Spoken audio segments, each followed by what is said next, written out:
Israeli शासन ने अब तक गाजा में 1,86,000 लोगों को मार डाला है। 2000 पाउंड के 14,000 से ज्यादा बम इजराइल अब तक फिलिस्तीनियों पर गिरा चुका है।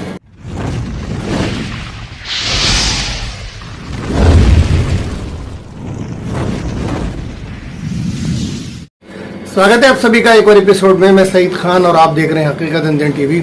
आप सोशल मीडिया के जरिए फिलिस्तीन और इजराइल युद्ध से जुड़े अपडेट देखते रहते होंगे, लेकिन एक और दर्दनाक रिपोर्ट मैं आपके सामने रखने जा रहा हूं। यकीन जाने आपका दिल बैठ जाएगा। वर्ल्ड सोशल वेबसाइट ने एक रिपोर्ट जारी की है कि जमीनी स्तर पर वहां पर हकीकत क्या है और आपको क्या बताया जा रहा है, किस हाल में है वहां के लोग। डेविड नॉर्थ इस साइट के चेयरमैन हैं, जिन्होंने ये साइट 26 साल पहले बनाई थी और आज उनकी उम्र 74 साल है। इन्होंने अपनी साइट पर दावा किया है कि इजरायली शासन ने अब तक गाजा में 1,86,000 लोगों को मार डाला है।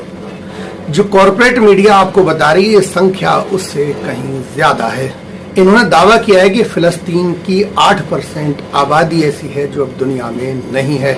दरअसल युद्ध का ये उसूल है कि अगर कहीं बम ब्लास्ट होता है तो वहां पर जिसकी मौत होती है उसकी काउंटिंग की जाती है, लेकिन उसकी वजह से, बुनियादी सुविधाएं न होने की वजह से, हॉस्पिटल न होने की वजह से, पानी और खाना न होने की वजह से या किसी और वजह से अगर मौत होती है वो काउंट नहीं होती। जैसा कि कोरोना काल में देखा गया, अगर किसी की मौत घर पे हुई तो उसकी काउंटिंग नहीं हुई, लेकिन अगर किसी की मौत अस्पताल में हुई तो वो सरकारी आंकड़ों में काउंट किया गया। संयुक्त राष्ट्र ने खुद ये रिपोर्ट जारी की थी कि फरवरी में 35% इमारतें नेस्तो नाबूद हो चुकी हैं। अनुमान लगाया जा रहा था फरवरी में कि इन इमारतों में 10,000 से ज्यादा लोग जमीन में ही दफन हो गए, जिनके आंकड़े छुपाए गए क्योंकि डेड बॉडी नहीं मिली, इसलिए इनकी काउंटिंग नहीं हुई। अभी जुलाई चल रहा है और ये बमबारी का सिलसिला अभी तक जारी है।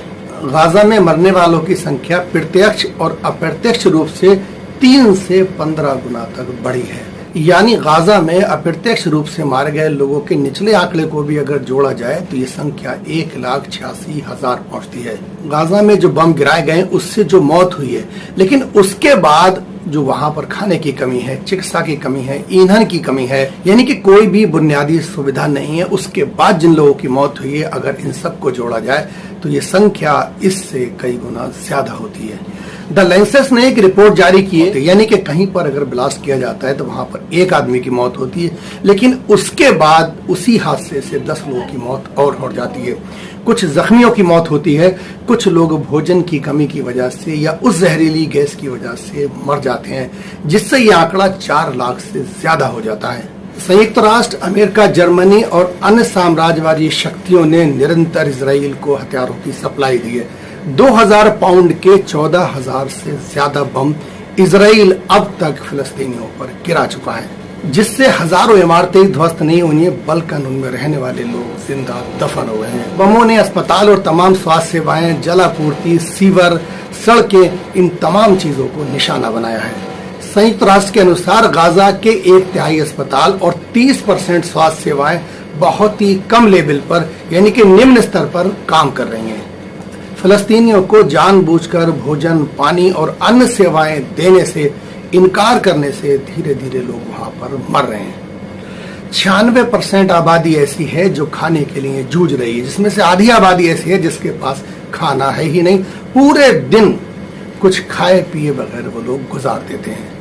मानवता के खिलाफ जो दक्षिणपंथी ज़ायोनी हैं, बहुत ही ठंडे दिमाग से प्लानिंग के साथ ये सब कर रहे हैं, और बेंजामिन नेतन्याहू और उसका फांसीवादी शासन इसलिए इस काम को अंजाम दे रहा है क्योंकि साम्राज्यवादी शक्तियों का हर तरह से उसे समर्थन प्राप्त है। उसे पता है कि मेरा कोई कुछ नहीं बिगाड़ सकता।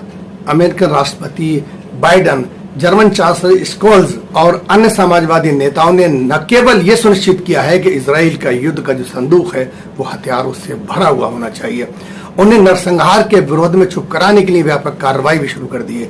यानी कि इस नरसंहार के खिलाफ अगर कोई बोलता है तो उसे चुप कराया जाता है। कोई फिलिस्तीन के समर्थन में यानी कि इजराइल के खिलाफ बोलता है तो उसे यहूदी विरोधी करार दिया जाता है, यानी कि उसे यहूदी विरोधी कहकर बुलाया जाता है। कॉर्पोरेट मीडिया ने इजरायली युद्ध अपराध को छुपाने की कोशिश की है या उनका मुंह बंद कर दिया गया है। पिछले साल अक्टूबर के अंत में जब यह युद्ध शुरू हुआ तो फिलिस्तीनियों की 6500 मौतों का जिक्र सामने आया। तो बाइडेन ने यह कहा था, मुझे फिलिस्तीन की संख्या पर भरोसा नहीं है। आपको याद होगा कि पिछले साल ब्रिटिश राष्ट्रपति वीर स्टॉर्कर ने कहा था, एक रेडियो पे ये कहा था कि इजराइल को ये हक है कि वो फिलिस्तीनियों का खाना, पानी, बिजली आपूर्ति बंद करे। इसका मतलब इन लोगों ने युद्ध को बढ़ावा दिया है और इजराइल फिलिस्तीनी नहीं बल्कि अमेरिका, जर्मन, ब्रिटिश और फ्रांसीसी साम्राज्यवादियों ने रूस और यूक्रेन के युद्ध को भी इसी तरह बढ़ावा दिया है। और इस युद्ध में भी अब तक 5 लाख से ज्यादा लोगों की जान जा चुकी है और माली नुकसान का कोई आकलन नहीं लगाया जा सकता। एक्सपर्ट हैं वो ये अनुमान लगा रहे हैं कहीं ऐसा ना हो कि इन युद्धों में परमाणु बम का इस्तेमाल हो जाए जो मानव सभ्यता के लिए खतरा हो। आज ब्रिटेन वाशिंगटन में सभी साम्राज्यवादी युद्ध समर्थकों के साथ यानी कि नाटो के साथ मीटिंग कर रहा है और इस सम्मेलन में यह तय होगा कि नाटो और रूस के बीच ये युद्ध सीधा सीधा हो जाए।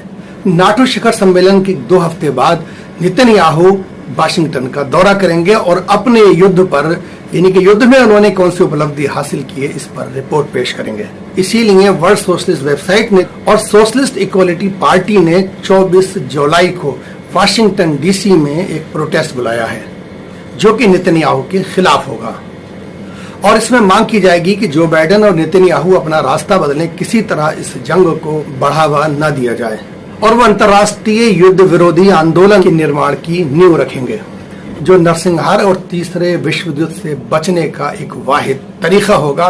दुनिया को किस तरह से तीसरे विश्व युद्ध से बचाया जा सके और तमाम इन ताकतों से ये अपील की जाएगी कि आप इस युद्ध में बढ़ चढ़ कर हिस्सा ना लें बल्कि इंसानी फलाह और बहबूद के लिए बल्कि इंसानी सलामती के लिए काम करें।